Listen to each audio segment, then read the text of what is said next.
think Spider-Man fans owe a lot to Joey Lever for producing Spider-Man Lost Cause and inspiring a generation of fans to get their cameras out and make their own Spider-Man stories, for better or for worse. This feature-length love letter to Spider-Man and Hollywood blockbusters demonstrated to everybody that, like it or not, fans can make Spider-Man films and they don't have to break the bank in order to do so. And as scrappy as they may often be, I feel like the saturation of Spider-Man fan films represents this character in a unique way. He's the hero that could be you. And here people are, young and old, putting on their Spidey costumes and being that hero. It doesn't get much more Spider-Man than that, although in some cases the results were certainly better than others. This booming content saw the rise of many aspiring filmmakers such as Six Side Studios and Buckeye, but today we'll be focusing on one particular Spider-Man story from Tough Cookie Media, which I believe stands out from the crowd as one that was not inspired by Lost Cause, and it actually shows in its very distinctive style. There's no attempts at reaching Hollywood-level stakes, there's no musical montages, or attempts at cinematic filmmaking. This is a story that treats itself as a self-contained story with a purpose beyond attempting to imitate the feats of Hollywood and Joey Lever. And it's one that really deserves more recognition than it gets. This is The Marvelous Spider-Man Shocking Developments, and immediately what a ludicrous amount of puns to include in a title. But unlike a post-2010 Zero Simpsons episode, the title pun actually works as a pun and isn't just desperate. So we skip all the origin guff with this one because this story is not a Spider-Man film so much as it is Spider-Man being utilised for the greatest and least patronising anti-bullying after-school special I've ever seen. The plot centres on Herman Schultz, a troubled science student at Midtown High, who's genuinely a well-meaning guy, if a little antisocial because of his paranoia. However, to be fair, he is one of Flash Thompson's bullying victims, so you can't blame him for being cautious when this is what he goes through every dang day just to attend school, which, let's face it, sucks. School sucks, folks. I just want to make that clear. I think school sucks. I'm really glad I don't go anymore.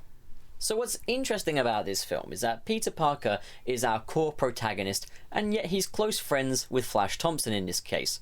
What a jerk, right? Sympathizing with a bully. Boo, Peter. Well, no. Peter's greatest challenge in this story is being a good influence for Flash Thompson and trying to help him find his better self. Peter offers to work with Herman Schultz in their Midtown Science Fair projects, as sponsored by Tony Stark, because world building, I guess. Herman is pretty uncomfortable with the idea of working with a student that fraternizes with the enemy. However, the two get musing and decide to work on their individual projects together. Peter works on a tracking device for Iron Man, while Herman attempts to replicate Iron Man's repulsor tech, albeit on a fan film budget, so winter gloves it is. We also get some pretty necessary moments of Peter really sticking up for Herman and trying to teach Flash a lesson. But unlike your normal anti-bullying PSA, it just isn't that easy, as temptation gets the better of Flash, who destroys Herman's repulsor gloves, leaving Herman devastated. Now, when Peter attempts to stick up for Herman, Herman's paranoia kicks in further, causing him to lash out and run away for a few days, before returning to school with his repaired repulsors. So, mentally challenged kid gets bullied and brings a weapon to school in reaction to his treatment from other students. Where have I heard this before? Oh, that's awfully that's challenging subject matter you're tackling there, Michael INNAMORATO, I must say. It's gonna take a good storyteller to, do that story. That's a very American story, that. So Herman attacks a student, causing Peter to investigate the situation. We do get some pretty cliched villain dialogue in this brief exchange between Peter and Herman. It's that usual, "Herman, is that you?" "I'm not Herman, I'm the Shocker," stuff that feels off in this moment, considering the tone of the rest of the film, but I understand the intention, and Peter does mock this through a pun where I don't know whether to laugh or wince, and frankly neither does Peter looking at him. You know what, that feels natural actually, so that's fine. This made this exchange worthwhile. So after being attacked himself, Peter decides to head to the bathroom, not to hide, but to change into his Spidey threads where the action begins. So, Shocker is about to attack Flash Thompson, but Spidey steps in to save the day by distracting Shocker with an unrelenting volume of puns, which really do justify the title. Like, there's no false advertising there.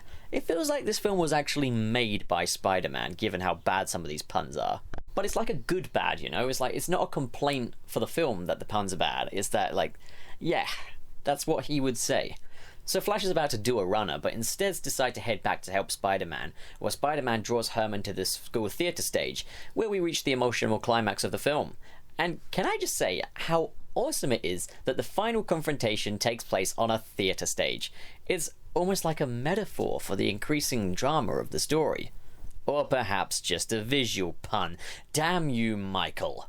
So, Spider-Man tries to hide from Herman while trying to reason with him from within the shadows, and the film actually makes a really clever twist here.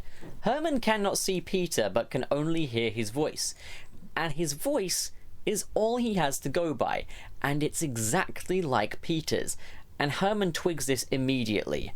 It's actually really clever to see that Peter is outsmarted by Herman, and it makes the immense cliche of Spidey's enemies discovering his identity actually legitimately original and clever. How did you do that? There's been quite a bit of contrast and juxtaposition between Peter and Herman throughout the film, one being affable and friendly, the other being irritable and angry at the world. However, it's in this scene where Peter establishes some common ground between the two and appeals to Herman, and in this scene we learn of Spidey's origins and his hardships he's had to go through to get there, and how each time he always remained constant in his philosophy of taking responsibility. Also, let me just play this scene to you now. You need to see this performance. You got me. Herman, please, stop all this while you still can. We can help you. I know what it's like. No, you really don't. Don't I? I've been bullied by Flash ever since 9th grade. I lost my entire family because I run around fighting crime in a skin-tight red and blue suit. I'm pretty sure I know all about this. Why don't you use that loss that you have and use it for a good purpose and not a bad one? No. You will never understand. I have to help me, and only me. I've always been the nice guy, the guy who's there for everyone else, and I've gotten nothing in return. You think I get anything in return? You don't have to murder innocent people. They got in my way. All right, I can see we're not resolving this peacefully. Mike INNAMORATO acts his heart out here and genuinely cements himself as a true Spider-Man. Brah freaking vo. But unlucky for Peter, the mask has to go back on, as Herman insists on going toe-to-toe. Luckily for Spidey though, Flash Thompson arrives in the nick of time to distract Herman so that Spidey can web up his gauntlets, causing them to overload and knocking Herman out in the process. But fortunately enough, not killing him. Spidey thanks Flash for his help, and then... nuts. More world building, I guess. This is definitely the weakest aspect of the film. Don't get me wrong, I think these are good scenes, but the insertion of greater Marvel lore just feels out of place in otherwise a really self-contained morality tale. Well, Nick Fury comes to speak to Peter about a potential Avengers position before Flash Thompson contacts Peter for a chat about the recent events that have transpired at the school. So Peter goes over to see Flash for a chat about his sense of regret and when it comes to Herman. And Peter asserts that while what Herman did was ultimately his responsibility, Flash ultimately needs to check his behaviour too, as a means of doing his bit to prevent more situations like this. Even if trouble still goes down, at least Flash had no part of it in that case. It's a good message because it acknowledges that the crime is ultimately the responsibility of the crime in all, the criminal. So, Herman in this case. But if Flash Thompson had adjusted his behaviour earlier, perhaps the crisis could have been prevented, but they also acknowledge that something else might have set him off anyway. It handles it in a very shades of grey way. It conveys this message in a way that really does acknowledge that the reoccurring issue of kids bringing weapons to school is not some black and white issue, and that there are many contributory factors involved. While this dialogue exchange certainly spells things out a bit, I feel like it has to. And ultimately the message it tries to convey isn't anything ridiculous or patronising like, be nice to animals. It's just saying, hey, do your bit, and be aware of how your actions affect others. It's also refreshing to have a bully character that has some sense of dimension to his character. It's not just that Flash is a bully because of a sympathetic backstory or any cliche like that. There's legitimately more to his character than just being a bully, which makes the sympathetic backstory that he has, anyway, far more palatable. So that was The Marvelous Spider-Man, and from a storytelling perspective, it's great. It tells a story that I feel is relevant, especially in America, because it prioritizes the story over the Spidey lore. Most of the time. It feels a lot less jarring that this is not a film shot in New York with a multi-million-dollar budget, and instead feels more like a morality tale, which is what this film just gets so right when compared to other Spider-Man fan films and fan films alike. The characters have a great deal of depth to them and are all well written for the most part. The school setting is perfectly utilised for the story, and the acting performances across the board are surprisingly good considering that this film is a school project, and it contains everything we need to see from a small-scale Spidey story without feeling like it's missing anything. Now, this wouldn't be a very good review if it weren't an honest one, which is why it has to be said this film has its issues by the metric frick ton. However, it's only on the technical aspects, with very few exceptions that I've already mentioned already. The film is obviously shot on a low to mid-range DSLR looking at it. I'd assume it's shot on a Canon Rebel T4i or a 650D, as it does appear to struggle under low-lit areas, but it has a certain degree of depth to each shot. A few tweaks to the colour grading would have benefited this film greatly, but there's actually a pretty funny story here. I graded this film. However, I couldn't send the file over to producer Michael Innamorato at the time of his submission date, being as it is a school project, so yeah, that's something that was meant to be adjusted, but just kind of wasn't, and now what we've got here is just ungraded footage. Unfortunately though, the camera work was definitely in dire need of some improvement in this film, as some of the shots are not focused correctly. It's nothing film-breaking, however it's definitely an issue with a number of shots in here, especially in the final confrontation.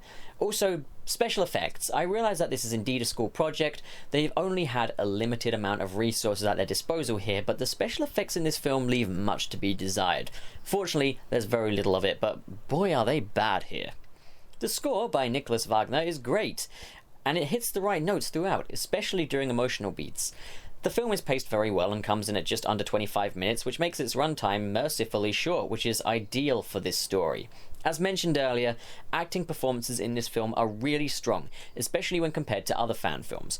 Mike Innamorato is Spider-Man in this. He's got charisma, he nails the slight awkward geeky sides to Peter Parker, while also landing the wisecracks and puns with a surprising amount of grace considering how silly some of them are. Now, I'm not sure who played Herman Schultz because the credits don't specify who the actors played, but the performance for Herman was fantastic. He conveyed this sense of troubled vulnerability and paranoia perfectly. He legitimately looked and sounded pretty unhinged. A really good performance from him. And then we have Flash Thompson, who really manages to give Flash's more bully-like qualities a sense of lackadaisical mischief, but nails the character's conscientious, sensitive side. This trio are what give this film its earnest and likeable charm. Technically speaking, no, it is no Marvel Knights Spider-Man for sure. It is not a professionally made film, and it shows. However, Mike Innamorato's talent in storytelling more than makes up for this for me, as it actually surpasses Marvel Knights Spider-Man for that reason. Overall, Marvelous Spider-Man Shocking Developments hits all the right notes for a Spider-Man fan film, and has a wealth of charm to make up for its technical shortcomings, as well as the fact that this film actually has a relevant moral message, which makes me truly proud to say Marvelous Spider-Man Shocking Developments, deservedly, is the best Spider-Man fan film I've seen. Now, Shocking Developments is only part 2 in a trilogy of other Spider-Man films that Mike Innamorato has produced, and while they are good, part 2 just feels for me like the tightest ship anyway, and has the best moral message. Also benefits from a shorter runtime unlike the third film. And perhaps one particularly important bit, my name's in the credits again because I did so much, yes! So what did you think of Marvelous Spider-Man Shocking Developments? Have you seen it? What do you think? Comment below and discuss, and as always, if you enjoyed this video, click the like button and subscribe for more content just like this. Thanks for watching, and have a great day.